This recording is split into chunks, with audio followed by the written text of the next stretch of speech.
Bueno, bienvenidos a todos a la segunda sesión del día de hoy. Bueno, con nosotras está la fonoaudióloga María Mercedes Orsi. Bueno, hace un montón de años que nos acompaña también en la fundación, digamos, nos va a contar su experiencia y va a hablar sobre los trastornos del lenguaje a lo largo de la vida y el rol de la fonoaudióloga en este proceso, que es tan importante y yo lo fui aprendiendo con los años. Así que bueno, nada, yo tengo también muchas preguntas, así que Mercedes, somos todos oídos para escucharte, así que bienvenido y gracias por compartir la charla con nosotros. Bueno, muchas gracias, la verdad que les agradezco a todos por presenciar esta charla. Esta charla está, como hablábamos recién, está titulada Trastornos del lenguaje a lo largo de la vida, pero creo que es más que nada como una organización de cuál es la función y cuál es lo importante del rol del fonoaudiólogo en las personas con síndrome de Prader-Willi. Me gustaba arrancar con la definición de a qué nos dedicamos específicamente los fonoaudiólogos, que es a evaluar, diagnosticar, asistir y tratar a las personas con dificultades de habla, lenguaje, comunicación y deglución, y que la realidad es que somos necesarios para mejorar la calidad de vida de todas las personas desde el nacimiento hasta la adultez. Esto es lo que hablábamos recién, que nuestra injerencia va desde el principio al fin, digamos, con distintas áreas y dentro de la fonoaudiología, pero sin ser por eso menos importantes. Bueno, a partir de la definición, la idea es poder pensar la relación entre fonoaudiología y el síndrome de Prader-Willi. A veces la fonoaudiología queda un poco solapada, como hablábamos recién también, con los emergentes que tienen los pacientes que nosotros tratamos. A veces la fonoaudiología queda solapada por la parte cognitiva, y en realidad hay dificultades que son específicas y se determinan por signos clínicos específicos que impactan en todas las áreas de la fonoaudiología, que incluyen la boca, la laringe, la hipotonía, las habilidades cognitivas, la conducta, entre otras. El síndrome de Prader-Willi es una patología poco frecuente, y la realidad es que nosotros no encontramos gran cantidad de material, de papers para estudiarla, y mucho menos en español, por supuesto. Y esto es imprescindible porque las personas con síndrome de Prader-Willi requieren atención fonoaudiológica específica. Y es específica porque la realidad es que nosotros queremos armar una intervención terapéutica que sea adecuada. Y para armar un plan de tratamiento, una intervención adecuada, hay que conocer específicamente todas las características que presenta el cuadro. Nosotros sabemos que el síndrome de Prader-Willi es una patología genética, no voy a andar explicando qué es, porque ya todos lo tenemos bien claro, pero la verdad que es multisistémico y afecta un montón de áreas. Aquí, en este cuadro, la idea es... Ay, mira que voy a sacar, perdón. La idea es expresar específicamente las características del síndrome y el impacto directo que tienen en el habla y el lenguaje. Acá yo escribo la autora porque esta autora, Barbara Lewis, es mi ídola, básicamente. Creo que los estudios de Barbara Lewis, los papers de ella me abrieron la cabeza, y en 2017, cuando no tenía ni idea cómo abordar un paciente con síndrome de Prader-Willi, estudiar los estudios de ella me abrieron la cabeza.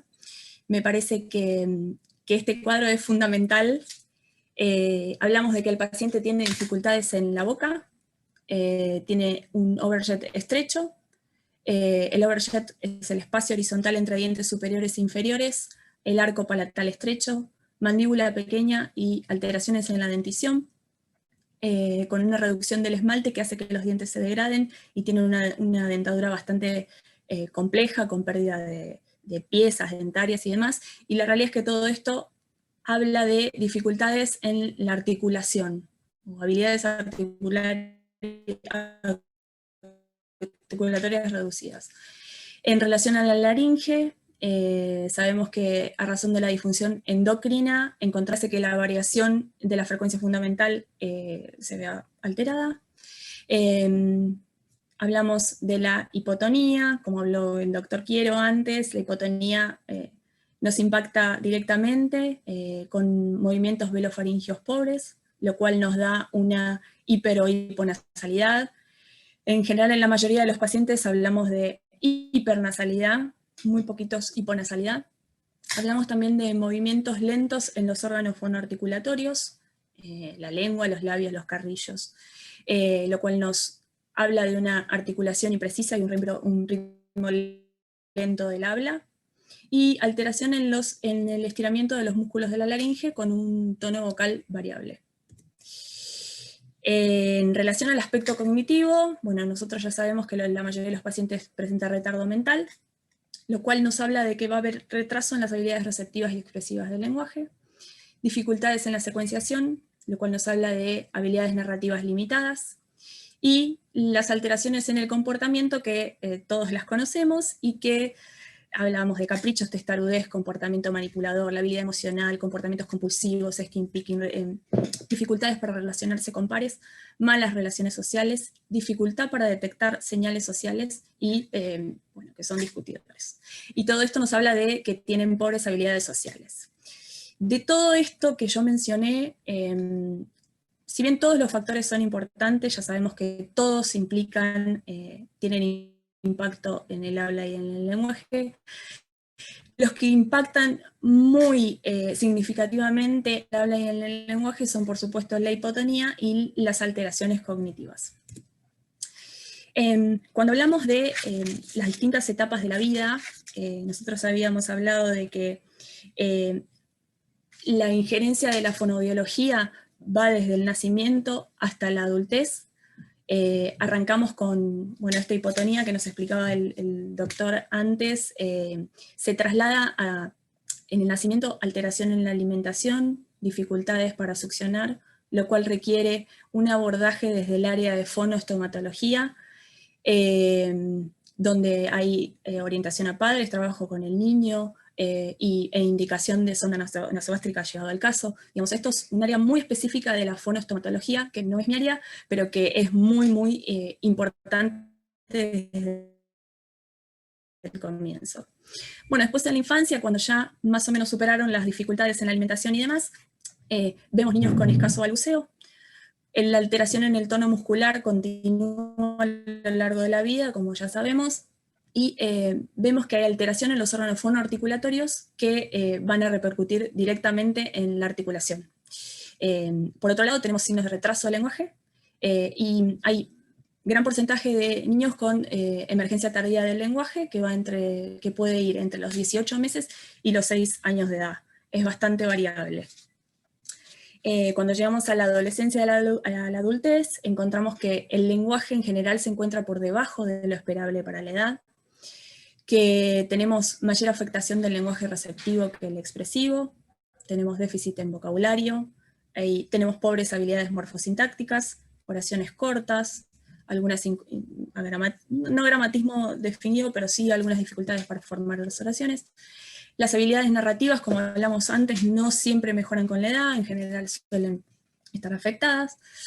El habla y el lenguaje generalmente se encuentran por debajo de lo esperable en relación a su nivel intelectual.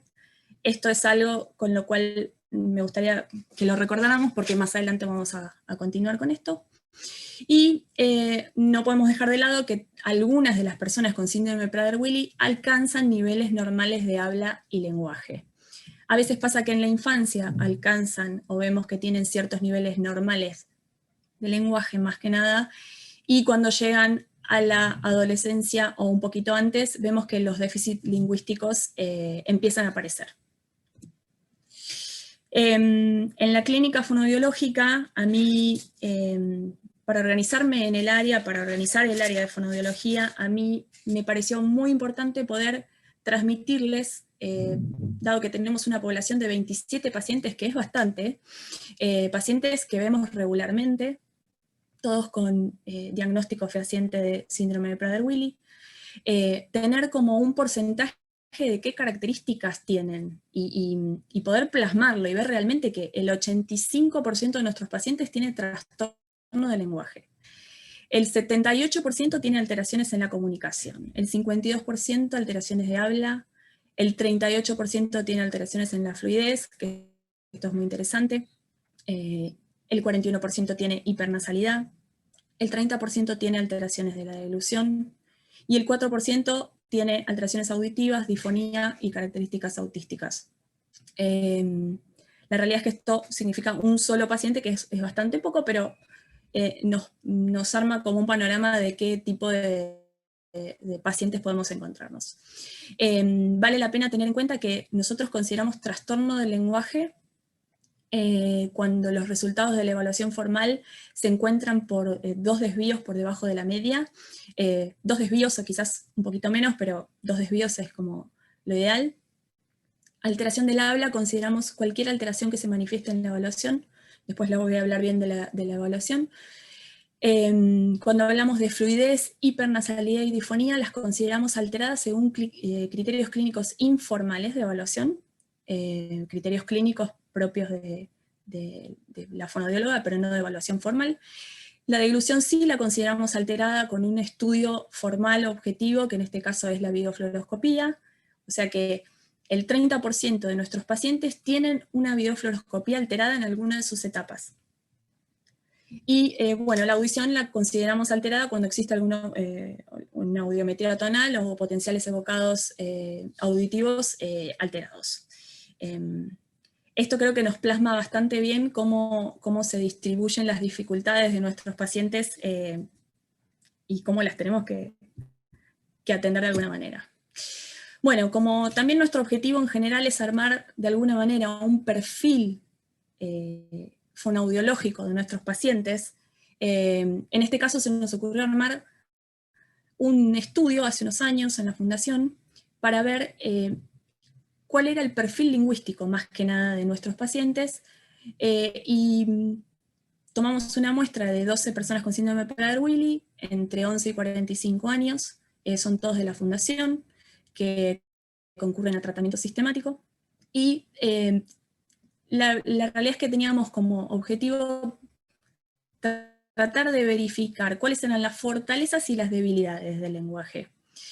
También queríamos comparar el resultado de la evaluación del lenguaje la evaluación del lenguaje en sí misma con el resultado del coeficiente intelectual verbal, el coeficiente intelectual verbal.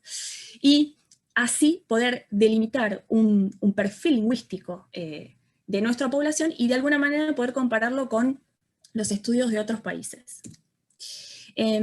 Nosotros tomamos para evaluar el SELF-4, quizás muchas de las fonoaudiólogas que están acá lo conocen. Bueno, es una escala que a mí me gusta mucho, me resulta muy práctica de tomar, muy completa, que tiene, bueno, el objetivo es identificar, diagnosticar y hacer el seguimiento de trastornos del lenguaje en distintas personas. Nosotros en este caso obviamente utilizamos la versión en español. La versión en español, no la de España, sino la realizada con latinoamericanos en Estados Unidos. Y bueno, esta evaluación es para edades entre 5 y 21 años. Ustedes dirán, tomamos pacientes hasta 45 años, pero la realidad es que lo investigamos y hay estudios que avalan que el lenguaje de nuestros pacientes muy rara vez excede los 21 años de edad en su desarrollo, por lo cual se estima que esta evaluación es adecuada para nuestra población. Y así la tomamos nosotros. Bueno, el SELF está dividido en ciertos dominios, que es lenguaje nuclear, lenguaje receptivo, lenguaje expresivo, contenido del lenguaje, memoria lingüística y memoria de trabajo, y cada uno de estos dominios engloba ciertos subtests. A mí me encanta el SELF-4 porque cuando yo tengo que organizarme la terapéutica lingüística, a mí me sirve mucho qué subtest son los mejores, cuáles son los que más fallaron, cuáles son sus fortalezas y debilidades básicamente de alguna manera. Bueno, los resultados fueron estos. En relación a los dominios, la memoria de trabajo se encontró, bueno, vamos a hablar en realidad que todos los niveles se encuentran dos desvíos por debajo de la media. Es un perfil bajo y bastante parejo, en realidad, pero digamos, lo mejor se encontró en la memoria de trabajo y los peores resultados en el lenguaje receptivo. Cuando hablamos de los resultados por subtest, vemos que definición de palabras es donde mejor se desempeñaron, y entendiendo párrafos es donde peor le fue. En relación a la comparación con el coeficiente intelectual verbal, esta comparación nos parecía muy interesante. La realidad es que la población que nosotros tomamos es una población un poco, es chica, es corta, son 12 pacientes nomás. Igualmente nos parecía como interesante compararlo, y nosotros vimos que hay una relación significativa con el CI verbal en solamente 3 dominios, que son contenido lenguaje, lenguaje receptivo y memoria de trabajo. Este estudio nos trae como conclusión que, bueno, hablando bien en detalle, la definición de palabras fue donde mejor se desempeñaron, la repetición de números total y secuencias familiares, y formulación de oraciones. Y los resultados más bajos se encontraron en entendiendo párrafos y clases de palabras receptivos, que cabe aclarar que el subtest de entendiendo párrafos es el que siempre a todos los pacientes les da muy bajo y muy mal. Esto es un dato importante. Bueno, cuando hablamos de la asociación con el coeficiente intelectual, yo ya les comenté que las correlaciones significativas eran en solamente 3 dominios, y notamos también que nuestros resultados tienen cierta coherencia con los de Dimitropoulos, que es otra autora muy importante también para nuestra área, que vale la pena investigar, y que al tener cierta concordancia, nos damos cuenta de que el perfil de las personas con síndrome de Prader-Willi puede caracterizar el lenguaje de nuestra población. Y también coincidimos con ella en que el lenguaje en sí mismo, en general, se encuentra más alterado cuando se relaciona con las habilidades cognitivas. Concluimos que las personas con síndrome de Prader-Willi evidencian un gran desfasaje lingüístico en relación a la media, y con un perfil particular que el coeficiente intelectual no alcanza a evaluar. Quiero decir que muchas veces nosotros recibimos pacientes que tienen una evaluación cognitiva y que te dice que el CI verbal es de cierto valor, y nos quedamos, o muchas personas se quedan con ese número, el nivel lingüístico de ese paciente. Y si nos quedamos solamente con ese valor, excluimos elementos lingüísticos importantes. El funcionamiento del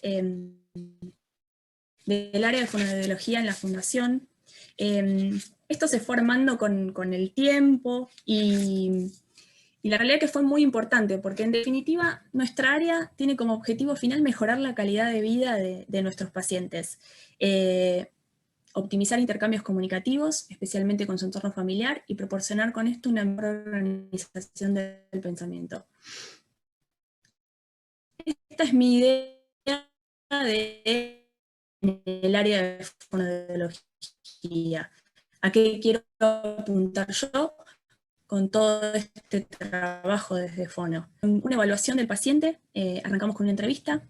En la fundación, las entrevistas las organiza coordinación con algunos lineamientos que nosotros les transmitimos. Por ejemplo, la coordinadora le entrega el protocolo de la escala Vineland. La escala Vineland seguramente ustedes la conocen también, es una escala de conducta adaptativa que nos permite conocer la conducta adaptativa del paciente, y nosotros en el área de fonología usamos específicamente el dominio comunicación, pero es un protocolo que nos da información a todas las áreas de la fundación. Por otro lado, también en la entrevista, bueno, por supuesto se preguntan cuestiones del desarrollo del lenguaje, de cómo fue la formación, si han tenido otras terapias, si las tienen actualmente. Muchos tuvieron terapias de pequeños y después en la adolescencia no tuvieron más porque tuvieron psicopedagoga o no tuvieron nada. Y Y bueno, que no hayan tenido terapia fonoaudiológica en realidad no significa nada, porque nosotros sabemos que quizás las dificultades del lenguaje están y existen. Y bueno, las coordinadoras en esta entrevista también entregan, por ejemplo, un formulario de despistaje de alteraciones de deglución. Por ejemplo, es un formulario de Google donde se le hacen varias preguntas a los padres o a los cuidadores para saber si ellos piensan que existe alguna dificultad en la deglución. Esto después nos da como un primer pantallazo para ver si pedimos urgentemente una videofluoroscopía, hablamos con la doctora y le decimos, doctora, pídale rápido la videofluoroscopía, o si es un paciente que está dentro de los parámetros normales y es un estudio que queda secundario para pedir. Bueno, en relación a la evaluación de habla, nosotros arrancamos con una muestra de habla espontánea, donde recabamos información sobre la voz, sobre los órganos fonoarticulatorios y sobre la fluidez. Es una muestra, digamos, informal, honestamente es informal, y se acompaña de como si fuera un barrido fonético fonológico. También es, digamos, es similar al registro fonológico inducido de Montfort, que las fonoaudiólogas seguramente lo conocen, se le repite la palabra para que el paciente la pueda repetir y se consigna el resultado.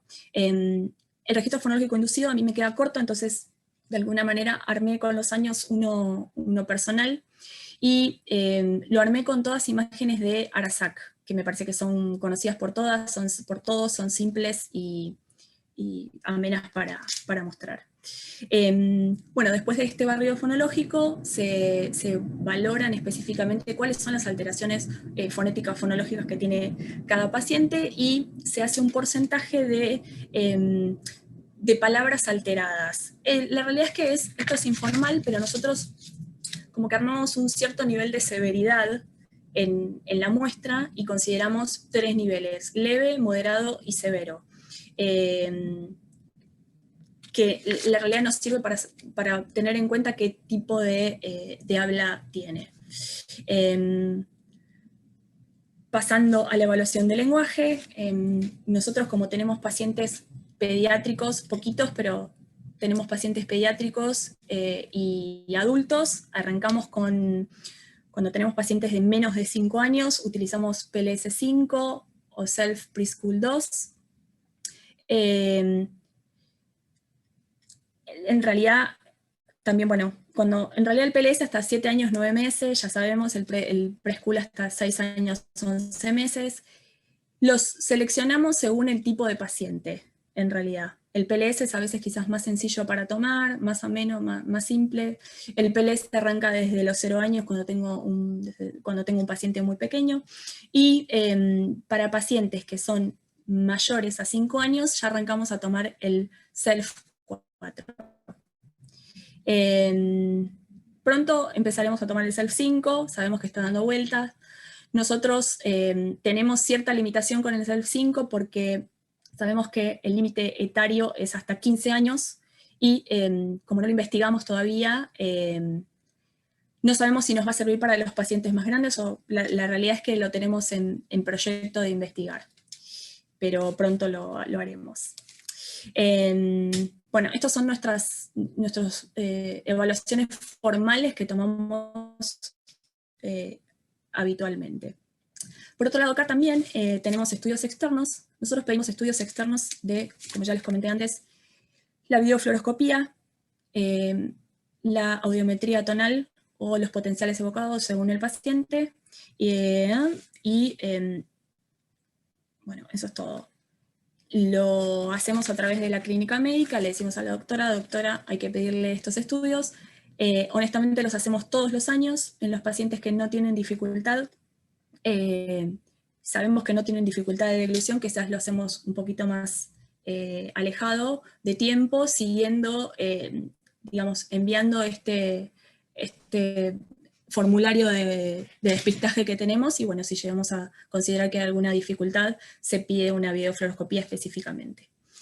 En relación a el resto de las áreas, el resto de los cuadritos que tenemos, que es el plan de tratamiento, orientación a padres y derivaciones, son todas muy importantes. El plan de tratamiento incluye al habla y el lenguaje y la comunicación. El habla está primero, pero en mi caso no siempre es el objetivo primordial. El objetivo primordial del tratamiento debe ser lo que le es funcional al paciente. A esto me refiero, si nosotros tenemos un paciente de 26 años y que tiene un nivel de severidad, un nivel de alteración del habla moderado, y es una alteración que no le afecta en el día a día, hay que ver realmente cuál es el objetivo que yo quiero plantear en el tratamiento. Si va a ser primordial trabajar las alteraciones de habla, o si va a ser primordial trabajar el lenguaje que lo va a beneficiar para poder relacionarse con el resto de los terapeutas, con su familia y demás. Pero bueno, obviamente son dos puntos muy importantes y según el tipo de paciente. Por otro lado tenemos la orientación a padres. Nosotros hacemos orientación en relación a la difluencia. En este caso, la orientación específica que les puedo comentar ahora fue con una paciente de pediátrica de 5 años. Arrancó tratamiento y al poquito tiempo empezó con una difluencia bastante importante, y se trabajó con los papás específicamente, y aquí podemos agregar el tema de la derivación a las diferentes especialidades.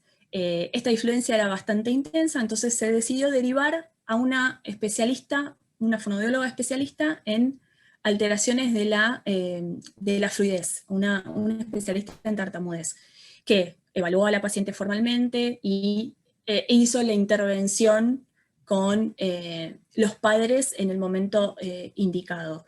Y esto para nosotros fue algo muy bueno porque nos hizo nos organizó para poder intervenir en el lenguaje, para poder acompañar el resto del resto del equipo para poder trabajar. Bueno, y otra cosa que hacemos también es la orientación a los cuidadores y a los padres en relación a la deglución. Si nosotros tenemos pacientes que tienen ciertas alteraciones, por ejemplo en la postura, por ejemplo en la posibilidad de comer más lento, el cierre labial, de sugerirles que apoyen los pies, bueno, todo ese tipo de sugerencias relacionadas a la deglución se hacen, muchas veces se hacen a través y a la par de la nutricionista, con la cual trabajamos en esto. ¿Por qué? Porque la intervención de todo lo relacionado con la alimentación en general la realiza la nutricionista. Y bueno, esto es bastante importante. También orientamos al resto de los terapeutas en función de cómo tenemos que dirigirnos al paciente, qué tipo de paciente es, qué nivel tiene, qué tipo de oraciones puedo usar con él, si tengo que usar información visual, si tengo que acompañarlo de información escrita que permanezca, cómo tengo que dirigirme a un paciente que está muy disfluente, porque bueno, la disfluencia se exacerba en los momentos de mayor ansiedad, cómo tengo que dirigirme. Este tipo de orientación también la hacemos al equipo. Bueno, como ya les comenté hace un ratito, nosotros, y también lo comentó el doctor y también lo comentó Alejandro en la clase pasada, el equipo transdisciplinario para nosotros es fundamental. Nosotros tenemos la suerte en la Fundación de poder trabajar codo a codo con todas las profesiones, y esto lo remarco porque uno en la terapéutica individual de consultorio privado muchas veces se pierde del valor que tiene la otra especialidad, y el tener en cuenta que la persona con síndrome de Prader-Willi tiene ciertas dificultades que son emergentes y que hay que, si tiene dificultades conductuales, acompañemos a esa dificultad.